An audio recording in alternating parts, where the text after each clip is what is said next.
nekoliko podruma malih vinarija proizvodi ponovo i svetu prezentira Bermet.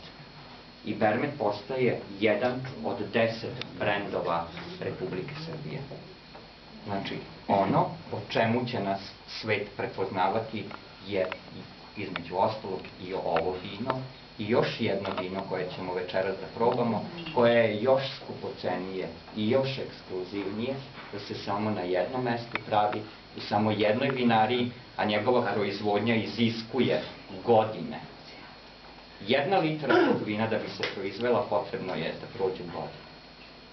Suše se zrnca specijalno, ali ne na suncu, nego u tavanskom prostoru, na temperaturi koja je između 8 i 10 stepeni belog grožđa. Svako zrno ne sme da bude prekriveno ni jednim drugim zrncem, dakle prostre se zrnca grožđa i ostave da se suše. Svako trulo zrno se odstrani, samo ostaju ona koja se prirodno sasuše. Od tih sasušenih zrnaca grožđa koja preostanu, a preostane svega 10% od ukupne količine koja se stavi na sušenje, od tih sasušenih zrnaca se proizvodi opet isključivo samo tu i nigde više na svetu čuveni Ausbruk. Ausbruk, dakle ne Ausbruk, nego Ausbruk, vino koje je geografski vezano za jedan mali region Beča, a koje je nestalo iz tog regiona, sačuvalo se samo u Sremskim Karlovcima. Dakle, probat ćete vino koje se smatra za jedno od najekskluzivnijih svetskih vina, najraritetnijih, najređenijih, i vrlo maloj količini se godišnje proizvode, veoma je teško od njega uđeti.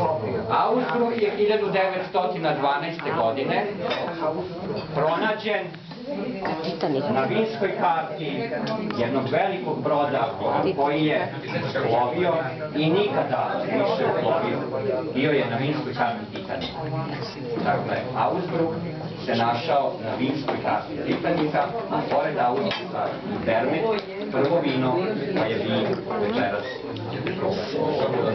koga je kušao i ko se zaljubio u njega, kome je bila inspiracija ovo vino da stvori svoje prelepe pesme, skočene u svoje prelepe romane, kao pesnik, proslavljenje kao komediograf, kao dramaturg, kao čovek čije su drame najviše igrane u pozorištima, kao čovek koji ne potiče iz Vojvodine, znači ovaj put neću pričati o čoveku sa područja Vojvodine, nego o čoveku koji se zaljubio u Vojvodinu sa vina, koje je drugo, a kažu da je kroz video ono o čemu jedan mali monolog našao pozorištima.